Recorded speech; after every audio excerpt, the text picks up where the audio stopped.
ইংরেজি বলতে না পারার বড় একটা কিন্তু সমস্যা। আর ইংরেজি ছাড়া মনে করলে যে বড় হায়ার স্টাডি করবো বা অন্য কিছু করবো সম্ভব নয়। তোমাকে ইংরেজি জানতেই হবে। তুমি নিচু ক্লাসে পড়ো, ফাঁকি মেরো না। উঁচু ক্লাসে পড়ো, যেখানেই পড়ো না কেন, যে ক্লাসে পড়ো না কেন, ফাঁকি মেরো না। ফাঁকি মারার দিন শেষ। এখন সবচেয়ে বড় সমস্যা, সামনে দৌড়েই কিন্তু থার্ড ইউনিট টেস্ট, মানে এইটাই কিন্তু তোমাদের ফাইনাল মূল্যায়ন হবে। এই মূল্যায়নে যারা কিন্তু ভালো রেজাল্ট করতে পারবে না, তারা কিন্তু স্বপ্ন ভঙ্গ হয়ে যাবে। কিন্তু প্রশ্ন করতে পারো, পাস করলেই তো হলো, আবার অত পড়ার কি দরকার? প্রশ্ন তা নয়। পাস করলে ভালো নাম্বার করলে তোমার যেমন নাম হবে, তোমার থেকে তোমার বাবার বা মায়ের কিন্তু গর্বটা খুব বেশি হবে। কারণ সে কষ্ট করে পরিশ্রম করে তোমাকে পড়াচ্ছে, সেই জায়গায় তোমাকে ক্যাচ করতে হবে। সম্মানটা খালি তোমার নয়, তোমার পরিবারও বাড়বে। ঠিক আছে? যারা গার্জিয়ান পক্ষ যারা রয়েছেন তারা দেখছেন, বাচ্চাদের কিন্তু ফাঁকি মাথা দেবেন না। রেগুলারলি কি করুন, পড়তে বসান, এই বিষয়গুলোকে শেখান। আমি আজকে যে বিষয়টা শেখাতে চলেছি সেটা হলো কি, ক্লাস 8-এ যে গ্রামাটিক্যাল ফাংশন যেটা রয়েছে সেই বিষয়ে তোমাদের বোঝানোর চেষ্টা করছি। চলো শুরু করি। কি রয়েছে দেখো, প্রথমে change the voice of the following sentences. এইবার দেখো বলেছে রিনা। রিনা কি বলেছে? Is writing a letter. Is writing, কি বলেছে? Writing a letter. A letter. তো আমরা জানি কি, দেখো এটা কোন টেন্সে আছে? টেন্স সংক্রান্ত কোনো বিষয় অসুবিধা হলে আমার কিছু ভিডিও দেওয়া আছে, অবশ্যই দেখে নেবে। ঠিক আছে? প্রেজেন্ট কন্টিনিউয়াস টেন্স, ঠিক বলেছো। তো প্রেজেন্ট কন্টিনিউয়াস টেন্স মানে কি? এখানে আইএনজি যুক্ত হয়েছে। আমরা কি শিখেছিলাম? প্রেজেন্ট কন্টিনিউয়াস টেন্স যদি আমরা ভয়েস চেঞ্জ করতে হয় তাহলে কি করতে হবে? সেখান থেকে আইএনজি হবে না, তার পরিবর্তে কি হবে? বিং হবে। কি হবে? বিং হবে। আর যে ভার্বটা পড়ে থাকলো, ভার্বটা কি হবে? ভি3 হবে। তাহলে রাইটের ভি3 কি হবে? রাইট, রোট, রিটেন, তাই না? WRITTEN, WRITTEN। তাহলে এইটুকুর কাজ তো আমরা বুঝে গেছি, তাই না? এইটুকুর কাজ তো আমরা বুঝে গেছি। ওকে, তাহলে এইটুকুর কাজ তো আমরা বুঝে গেলাম। তো দ্বিতীয় প্রশ্ন হলো, এবার যে কাজটা করতে হবে, যেহেতু প্রেজেন্ট কন্টিনিউয়াস টেন্স, তাহলে কি করতে হবে? এখানে দেখো অ্যামিজার তো এখানে আছেই, আছে না? অ্যামিজার তো এখানে আছেই। তাহলে এই প্রেজেন্ট কন্টিনিউয়াস টেন্সের ভয়েস চেঞ্জ করতে গেলে অ্যামিজারটাকেই রাখতে হবে, অন্য কিছু বদলাতে পারবো না। তাহলে কাজ কি? আগে কর্মটাকে আগে নিয়ে আসি। এই কর্মটা ছিল এ লেটার, লেটার আগে নিয়ে আসো। এ লেটার, এ লেটার কটা বলেছে এখানে?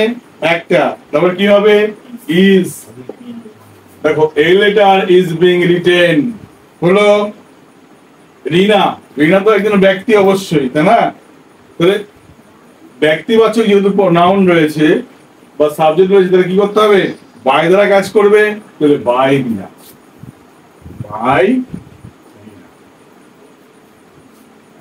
ওঠের কিছু ছিল?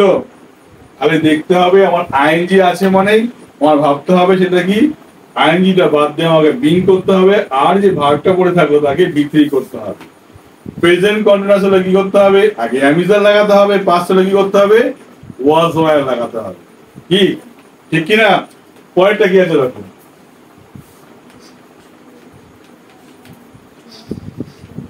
The boy drew a picture. কি বলেছে? The boy drew a picture. The boy drew a picture. Voice change করতে গেলে আমরা বলছি বারবার সাবজেক্ট অবজেক্ট, সাবজেক্ট অবজেক্ট আগে চিনতে হবে, ভার্ব চিনতে হবে। তিনটে বিষয় চিনতে পারলে কিন্তু ভয়েস চেঞ্জ হয়ে গেল। তাহলে সাবজেক্ট চিনে গেছি, ভার্ব চিনে গেছি, অবজেক্ট চিনে গেছি, ভয়েস চেঞ্জ হয়ে গেছে। তার মানে, কারণ ডিউ মানে কোন ফর্মে আছে? ভার্বটা পাস্ট ফর্মে আছে, তার মানে পাস্ট ইনডিফিনাইট টেন্স রয়েছে। তাহলে পাস্ট ইনডিফিনাইট টেন্স মানে কি করতে হবে? পাস্ট ইনডিফিনাইট টেন্স মানে কি? ওয়াজ ওয়্যার লাগাতে হবে। কি করতে হবে? ওয়াজ ওয়্যার। তাহলে আমরা ডিউটাকে আগে লিখে দিলাম ওয়াজ। হলো। আর ডি অথবা ওয়ার কোনটা হবে আমরা জানি না, কিন্তু হলো। আর কি করতে হবে, ডিউ যে ভার্বটা আছে তার ভিতরে কি হবে, ড ডিউ ডন, কি হবে ডিআরএ ডাব্লিউ এন, তাহলে ভার্বের কাজটা হয়েছে, হয়নি? এবার কি করতে হবে, দেখো এই যে পিকচার, এই পিকচার আগে নিয়ে আসো, এই পিকচার হলো। তাহলে এই পিকচার ওয়াজ হবে না ওয়ার হবে, একটা ছবি তো, তাহলে হবে ওয়াজ, ওয়ার হলো না। তাহলে এ পিকচার ওয়াজ ডন, কাজটা করছে কি একটা ছেলে, তাহলে বাই দি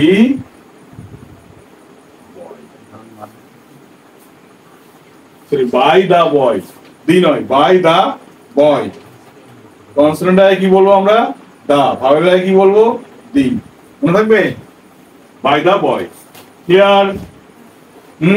চলো পয়েন্টটা শিখে আছে, দেখো এইগুলো বারবার প্র্যাকটিস করতে হবে, বারবার। এর মধ্যে থেকে পরীক্ষায় কিন্তু প্রশ্ন কমন আসবে। আমি থার্ড ইউনিট টেস্ট ধরে কিন্তু কাজ করানোর চেষ্টা করছি। তারপরে রয়েছে the cake was made by young girl. The cake কি বলেছে, the cake was made by young girl, made by young girl. এটা ঠিক উল্টো কাজ করবো, কেন? আমরা বাই পরে ভয়েস করতে হলে বাইটা পরে নিয়ে আসতাম, এটা উল্টো কাজ করবো, এই থেকে কাজ করবো, এদিকেরটা আমরা এদিকে নিয়ে আসবো, কি হবে, ইয়ং গার্ল, এটাকে নিয়ে আসবো, ইয়ং গার্ল হলো। ক্লিয়ার? তাহলে বাই বাচ্চা গেল, বাই হবে না। এবার দেখো আমরা যদি ভার্বের পাস্ট ফর্ম থাকতো তাহলে তো আমরা ওয়াজ আগে নিয়ে এসেছিলাম, ঠিক না? আর এটা প্যাসিভ থেকে অ্যাক্টিভ যেতে গেলে, প্যাসিভ থেকে অ্যাক্টিভ যেতে গেলে কি করতে হবে, ওয়াজ আর হবে না। যদি অ্যামিজার থাকতো অ্যামিজারটা হবে না, ঠিক আছে? যদি হ্যাজ বিন হ্যাভ বিন থাকতো হ্যাজ হ্যাভটা হতো বা হ্যাডটা হতো, বিনটা কিন্তু হবে না। শ্যাল বি উইল বি থাকলে কি হতো, শ্যাল আর উইলটা হতো কিন্তু বিটা হতো না, মনে থাকবে? সেরকম দেখো গার্ল, সরি আর্টিকেল নেই, ইয়ং গার্ল। এবার মেডের পাস্ট ফর্ম কি হবে, মেডই হবে, লিখে দাও মেড, ইয়ং গার্ল মেড। এবার সাবজেক্ট ভার হলো, অর্থাৎ যুবতী মেয়েটি তৈরি করেছিল, কি তৈরি করেছিল, কি তৈরি করেছিল, দা কেক, দা কেক। দেখো এখানে সাবজেক্ট ভার্ব অবজেক্ট, এটা ভয়েস চেঞ্জ করো, দেখবা এটাই ফিরে পাবো আমরা, পাবো না? কি হবে দেখো, দা কেক আগে আসবে,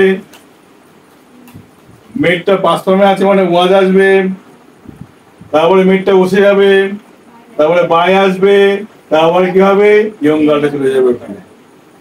ক্লিয়ার? আচ্ছা, এইবার ক্লাস 3 কিন্তু যেটা বড় গুরুত্বপূর্ণ বিষয়, ন্যারেশন, এটা কিন্তু আসবে। প্রথম বাক্যে কি আছে বলো তো, the man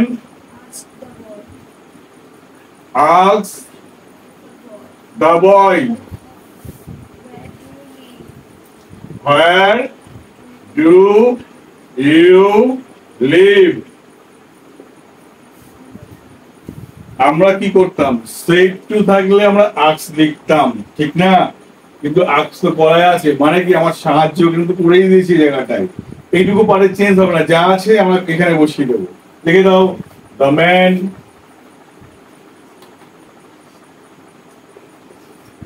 asks the boy। এইবার প্রশ্ন হলো, এই যে where do you live, যদি প্রশ্ন বাক্যে ন্যারেশন করতে যাই, যদি কোনো ডাব্লিউএস ওয়ার্ড থাকে, মানে যে ওয়ার্ড গুলো দিয়ে প্রশ্ন তৈরি করা হয় তাকে বলা হয় ডাব্লিউএস ওয়ার্ড, মনে থাকবে? এই ডাব্লিউএস ওয়ার্ড থাকে, তাহলে ওই ডাব্লিউএস ওয়ার্ডটাকে কি করতে হবে, দুই বাক্যের মাঝখানে লিঙ্কার হিসেবে কাজে লাগাতে হবে। ক্লিয়ার? কি বললাম? তাহলে এখানে কি ছিল, হোয়ার ছিল না, এই হোয়াইটটা কি করবে, দুই বাক্যের মাঝখানে লিঙ্ক আরে কাজ করবে। তাহলে হোয়াইটটা বসিয়ে দাও, হলো। এইবার যেহেতু আমরা দেখো এর পরে যে বাক্যটি হবে সেই বাক্য কখনো প্রশ্ন বাক্য থাকে না, অ্যাসার্টিভ হয় বা হ্যাঁ বাচক, না হলে না বাচক। মনে থাকবে। তাহলে ডু ইউ লিভ আছে এখানে, ভালো করে বুঝবে। ডু ইউ লিভ আছে, প্রশ্ন করেছে তো। তাহলে এটাকে যদি আমরা হ্যাঁ বাচক বাক্য করতাম তাহলে কি হতো, ইউ লিভ। আমার না বাচক করলে কি হতো, ইউ ডু নট লিভ। এই প্রশ্ন করতে কি করতাম, ডু ইউ লিভ, তাই না? তাহলে এর ওই যাই করে করা বাক্যটাকে মাদারটা কে ছিল, মানে প্রধান বাক্য কে ছিল, ইউ লিভ ছিল। সেই বাক্যে ফিরে যেতে হবে আমাকে, মনে থাকবে। তাহলে ইউ লিভ, ইউ মানে কাকে বলছে, তুমি বাস করছো, বয়টাকে বলছে না, কোথায় তুমি বাস করো, তাহলে তোমাকে মানে কাকে বলে সেটা জিজ্ঞেস করছে। তাহলে এখানে ছেলেটার প্রোনাউন কি হবে, হি হবে না? তাহলে হি, হোয়ার হি। এবার আক্স কোন টেন্সে আছে, পাস্ট টেন্স আছে না, তাহলে লিভটা আমাকে পাস্ট টেন্স নিয়ে যেতে হবে, L I V E D, হয়ে গেল। তাহলে the man asked the boy where he lived. Clear? এইভাবে ন্যারেশনটা কিন্তু করবে। আগে কনসেপ্ট, তাড়াহুড়া করবে না, স্টেপ বাই স্টেপ ফলো করবে, গ্রামাটিক্যাল রুল ফলো করবে, কি বলছি সেগুলো খেয়াল রাখবে, তাহলে দেখবো অবশ্যই গ্রামারের পরিপূর্ণ নাম্বার অবশ্যই পাবে। তারপরে কি আছে দেখো, পরের কোশ্চেনটা পড়ো। The teacher said to the student, comma inverted comma to, sun rises in the east. The sun ছিল, sorry the sun ছিল, in the east, in the না in the হবে, ইস্টে কি ছিল, ইলে ছিল যে না, তাহলে দিয়ে হবে the sun rises in the east। এবার প্রশ্ন হলো দেখো, যে বাক্যটি চিরসত্য বাক্য, কোনো পরিবর্তন হয় না, সূর্য কোন দিকে, পূর্ব দিকে তো ওঠে, কখনো পশ্চিম দিকে ওঠে নাকি, তাহলে এই বাক্যের কোনো পরিবর্তন ঘটবে না। ওকে, এই বাক্য যা আছে বসে যাবে। এর প্রশ্ন হলো, কোনো ন্যারেশন যখন করবে, সলভ করবে, সেই ন্যারেশনের মাঝখানে সে টু, সে টু এইসব থাকলে এইগুলো বাদ দিতে হবে। কি করতে হবে, বাদ দিতে হবে। তার আগে বুঝতে হবে বাক্যটি কোন টেন্স, বাক্যটি কোন ফর্মে আছে, দেখো কোন ধরনের বাক্য এটা, the sun rises in the east, এটা হলো অ্যাফার্মেটিভ সেন্টেন্স, হ্যাঁ বাচক বাক্য, তাই না? তাহলে এই বাক্য, হ্যাঁ প্রশ্নবাচক বাক্য থাকলে আমাদের টেনশন করতে হতো, প্রশ্নবাচক বাক্য থাকলে টেনশন করতে হতো। প্রশ্নবাচক বাক্য যেহেতু না, এই বাক্যের পরিবর্তন হবে না, এই জায়গায় থাকবে। যে বাক্য প্রশ্নবাচক নয় তার ন্যারেশন করতে হলে কি জয়েন করতে হয়, দ্যাট দিয়ে কি করতে হয়। তাহলে দুই বাক্যের মাঝখানে এখানে কি লিখতে পারি আমরা, দ্যাট লিখতে পারি। আর বললাম টেন্সের পরিবর্তন হবে না, সত্য বাক্যে, তাহলে হলো না, এটুকু হলো না। আরে সেট টু দেখো লিখে নাও, সেট টু থাকলে কি লিখতে হয়, tell, T E double L. Set two থাকলে কি করতে হয়, tells, T E double L S. আর সেট টু থাকলে কি করতে হয়, টোল্ড, টি ও এল ডি। এখানে টি ও এল ডি করে দাও, তাহলে হয়ে গেল। কি হবে উত্তরটা, the teacher told the students that the sun rises in the east.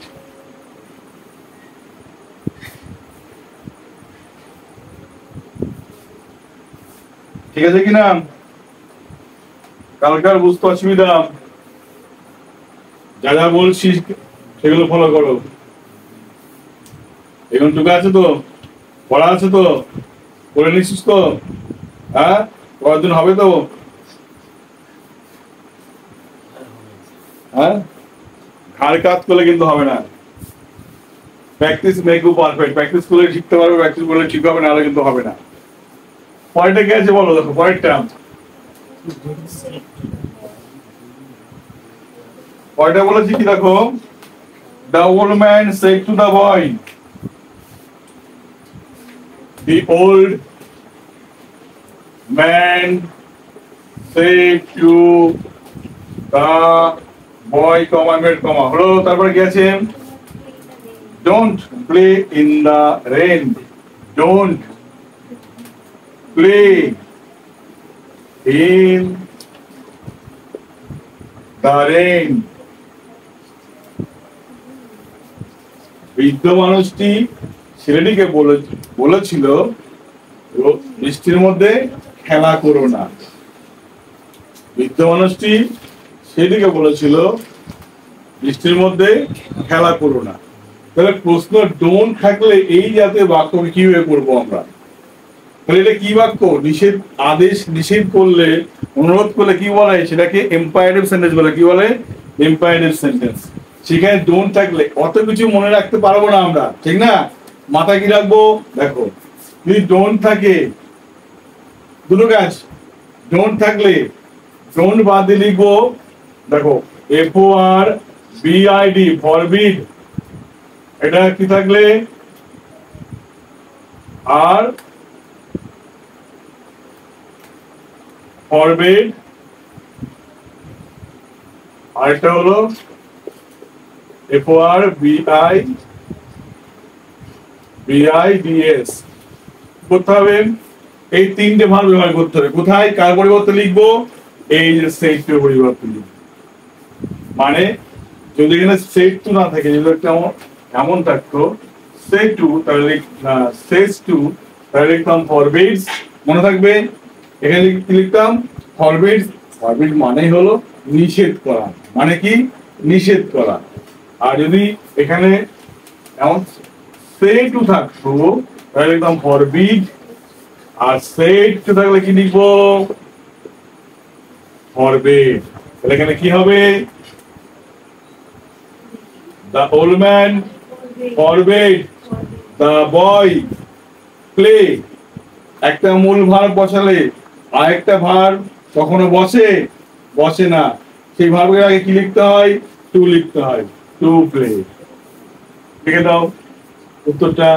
The old man forbade the boy to play in the rain। To play in the rain। এই ছোট খাটো যে টিপস গুলো বলছি যে আমাদের ভীষণ ইম্পর্টেন্ট, তোমরা নোট করে নাও। এগুলো থেকে কিন্তু তোমাদের পরীক্ষার বাজিমাত করতে পারবে, পরীক্ষার জায়গা ক্র্যাক করতে পারবে। এইগুলো কিন্তু খুব ইম্পর্টেন্ট জায়গা। এই জায়গাগুলোকে কখনোই মিস করবে না। ওকে, হলো। এবারে কি আছে? আর্টিকেল প্রিপোজিশন, তাই না? ফিল ইন দা ব্ল্যাঙ্ক, আচ্ছা, fill the gaps in appropriate article and preposition।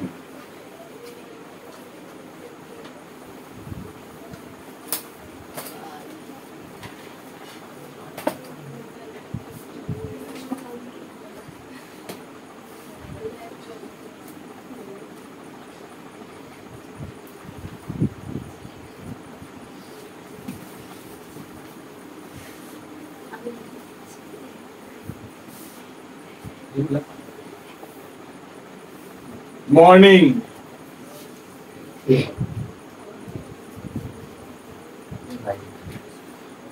একটু পাঠ করে করি আমরা।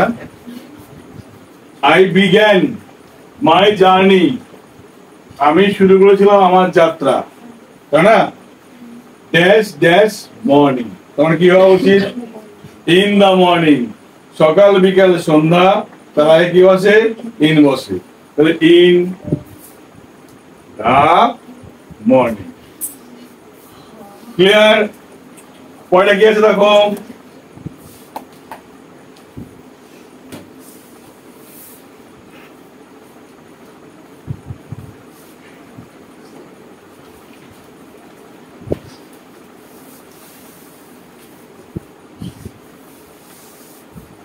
I was leaving my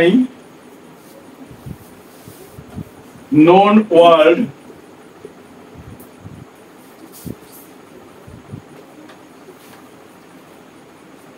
to seek dash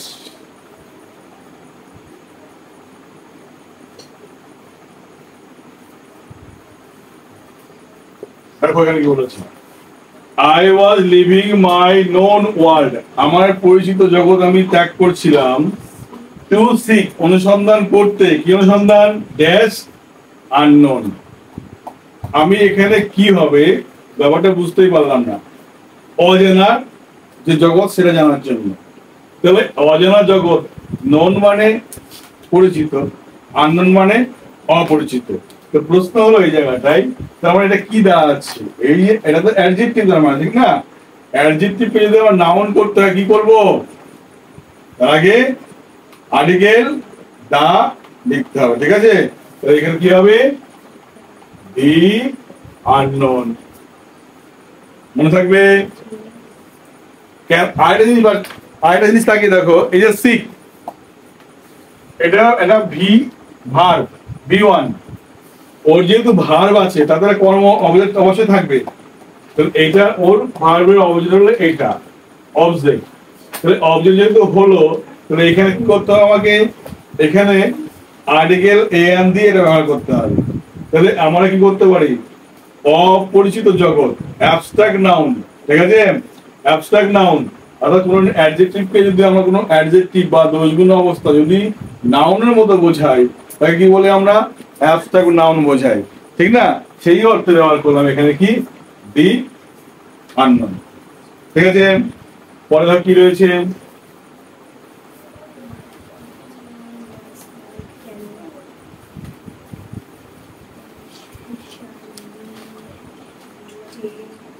my companion was my camera,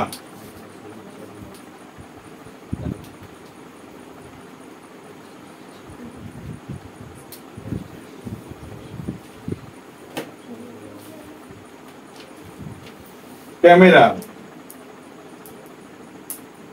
dash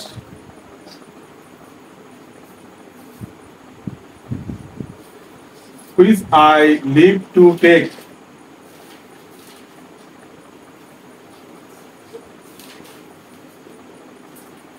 I কি করি, live to take photographs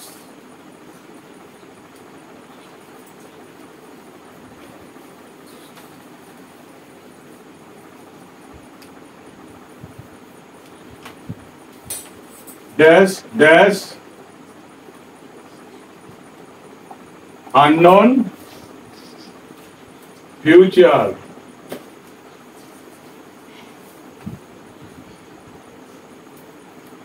lay ahead। এবার দেখো, মাই কম্পিউটার আমার সঙ্গী কে ছিল, ওয়াজ মাই ক্যামেরা কে ছিল, আমার ক্যামেরা ছিল, which I live to take, which মানে যা বা যেটা, তাহলে যার সাহায্যে, তাহলে বাই হুইচ লিখতে হবে, যেটির সাহায্যে, মানে ক্যামেরার সাহায্যে বলতে কি বললাম, যাহার সাহায্যে বা যেটির সাহায্যে কি লিখবো আমরা, বাই হুইচ, ঠিক আছে? তাহলে এখানে কি লিখবো, বাই হুইচ, যেটার সাহায্যে, I live to take photograph, আমি কি করি, ছবি তুলি, দেখো ছবি তুলি, ড্যাশ ড্যাশ আননোন ফিউচার, কি হবে, কি হবে, কিসের ছবি, অজানা ভবিষ্যতের, অজানা ভবিষ্যতের। তাহলে অজানা ভবিষ্যতের মানে র আসছে একটা বাংলায় বলতে গেলে, তাহলে অফ দি আননোন ফিউচার লে অ্যাহেড, অর্থাৎ যে অপরিচিত জগৎ আমাদের সামনে বিরাজ করছে, সে অপরিচিত জগৎ সম্পর্কে আমরা ছবি তুলি, ঠিক আছে?